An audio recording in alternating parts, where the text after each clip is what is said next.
everybody can see you. Okay. Hello, coaches. We're off, Pierre. Want to take it away? Yes. So, Coach, I will give you the screen. I will turn off my camera, and the audience is all yours. Like yesterday, guys, please feel free to ask any questions on the chat. I will forward your question to Coach Legault, and I hope that we can have the same really great conversation as like we had with Coach Vest yesterday. Coach, Yeah. I give you the screen. Okay. All right, I got it. Okay.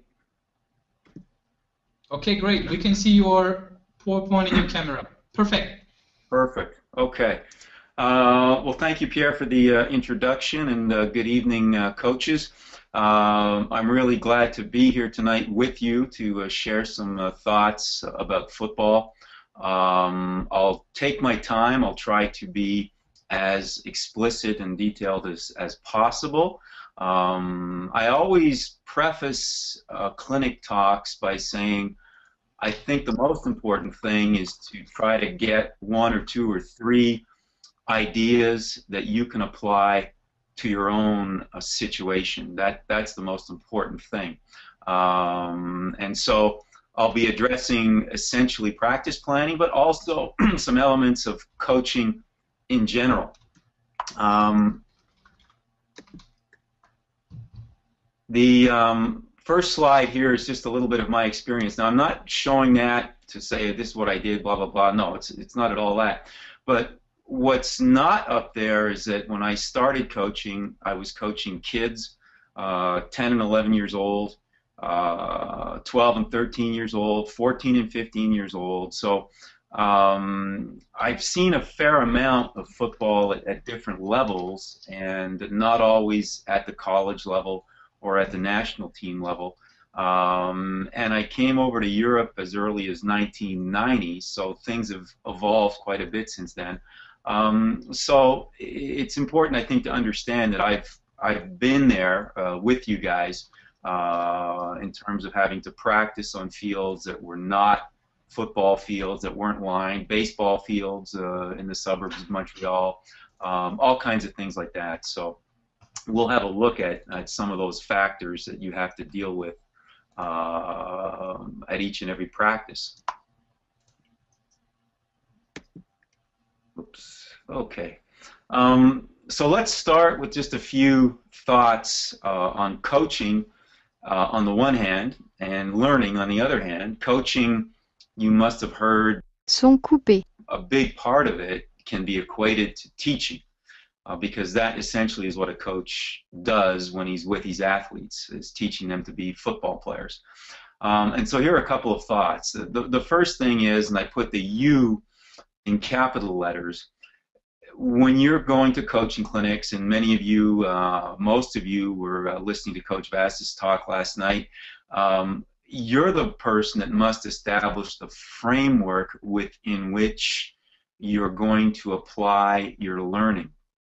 That is, you'll get some ideas from the talk tonight, you'll get some ideas from the talk tomorrow night, you took some ideas from the talk last night, you might be reading a book, or you might buy a DVD, but the important thing is that you're applying that knowledge to your situation and to your framework as a coach. Now, what is your framework? Well, if you're the head coach, the framework is the team, the level of the team. If you're a position coach, it's looking for a few pointers on working with your position, how to become a better teacher and how to become a better coach. The second thing is you must be proactive. By that I mean the information will not come to you. And the very fact that you're here tonight is fantastic, because that shows that you are proactive and you're looking to increase your knowledge and to improve as coaches. But nobody's going to come and say, hey, I think that you should do this. Well, sometimes you might get that unsolicited advice, which can help. But for the most part, you're the one that has to be active in searching for learning opportunities. Seek out coaches that have a little bit more experience than you do. Seek out colleagues, buy DVDs, get on webinars, etc., etc. So that's a big part of the learning process as a football coach. Okay. The third thing I put down here is you must adapt the new ideas to your situation, and that's a common theme that will run through this discussion tonight. You might see an idea, you might say, hey, that's a pretty good thing, it's a good play, I like that defense, I like that way of teaching, the route, whatever it may be. But then you have to adapt it to your situation, to your team, to your athletes, to your knowledge. You can't just take something and slap it into your situation without thinking it through beforehand. I think that is very, very important. And then the last little thought on this slide is there is no cosmic secret. I mean, but nothing stops you from looking for it. In other words, the more you talk to experienced coaches that have had a great deal of opportunity to work with athletes and experience in the game, you realize that they're doing the same things that you might be doing. Maybe they do them a little bit better. Maybe they have better athletes. Maybe they have a better context within which to work or to evolve. But there is no real secret to the game, and when we're young coaches, when we're inexperienced coaches, we tend to think that, well, there's some kind of a little thing here. No, essentially it's like anything else. It's a lot of work, it's a lot of repetition, and assuredly, when you have experience, well, you acquire some of the skills that you need just through trial and error that will allow you to do a better job and to be a little bit more efficient, okay? But again, you must be proactive and go and get the information, but just understand that really there is no incredible secret to this whole process. Okay, a few more thoughts. We're all tending toward improvement. That's what you want to do as a coach. I think as soon as a coach says to himself that I'm not getting any better, I know how to run this offense, I know how to teach the running backs to secure the ball, well, as soon as you start thinking that way, you're not going to progress. So it's important to always think that there is a better way of doing things, or to look to find better ways of doing things to be more efficient and to get better as a coach. Again, we want to be perfect. We want to strive for perfection. We understand it is not possible, and we need to understand our reality and our context, and I think that most of you do that. So again, we'll get back to that because the context is very important. Modeling, learning from others. I think that this is something that unfortunately many who coach overseas, whether it be in Europe or in Africa, it's difficult to have that opportunity. If you do ever have a chance to go to a training camp of a football team at a high level, if you do ever have a chance to meet a coach and to, if not strike up a friendship, but at least get to know that coach, where you can go and watch practices and hang out, that modeling or learning directly in a teaching situation and in a coaching situation is of tremendous value. There is a theoretical knowledge that you might get from books, from DVDs, from the internet, but the opportunity to work with somebody, or at least to observe in person, is a phenomenal learning opportunity. And so I would strongly encourage you, if you ever have that chance, to jump on it and to do it.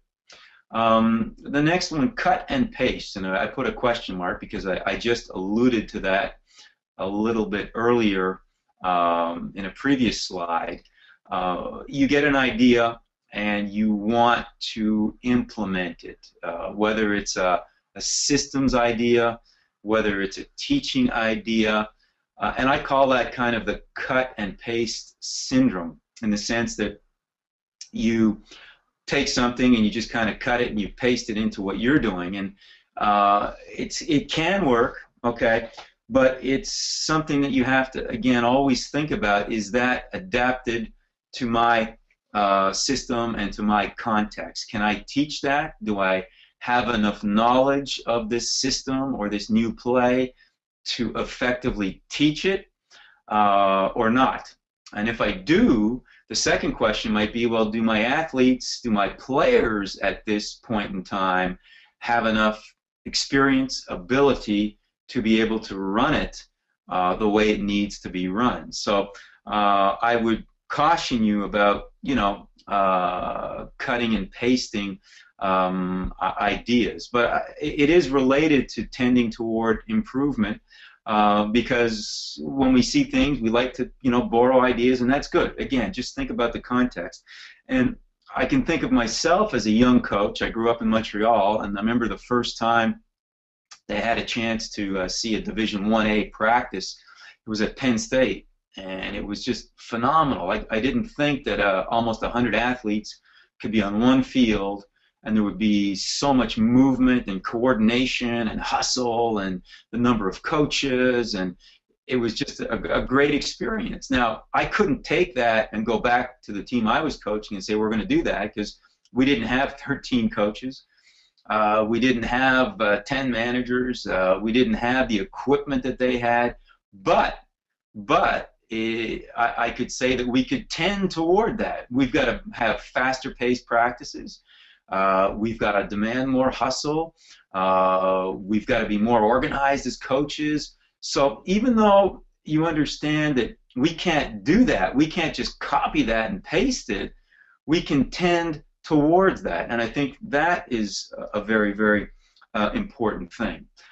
The other thought about cutting and pasting, again, I'm just giving you some thoughts, but you watch a football game on TV, or you have it on tape, or you have NFL Game Pass, and you see a play that works, and you say, well, wow, why don't we run that play? Okay, but does that play fit with what you're doing on offense? That's the question. Again, applying it to your context, because if you're just taking a play from this offense and a play from that offense, I always tend to say that you just have a buffet offense. You have a little bit of this, a little bit of that, but nothing goes together. So again, apply it to your context. And lastly on this slide, adapting isn't compromising. So you might say, okay, some things we can't do because, again, we don't have the experience, I don't have the coaching staff, we don't have the facilities. But that's not negative. That's just understanding our situation. And so adapting or modifying things doesn't mean that you're saying that we won't get there one day. Remember, we're tending toward improvement, you know, as they say up here.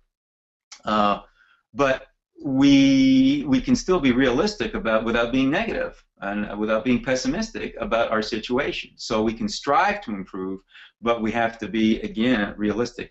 A little anecdote, it was back in 2008, and Don Lawrence, who was an NFL coach for years, he was on the offensive staff of the Buffalo Bills during their 4 Super Bowl appearances, and he still, I believe, does work preparing offensive linemen for the NFL Combines and draft, and he was head coach at the University of Virginia. He's got a long experience. He was a coach in NFL Europe as well.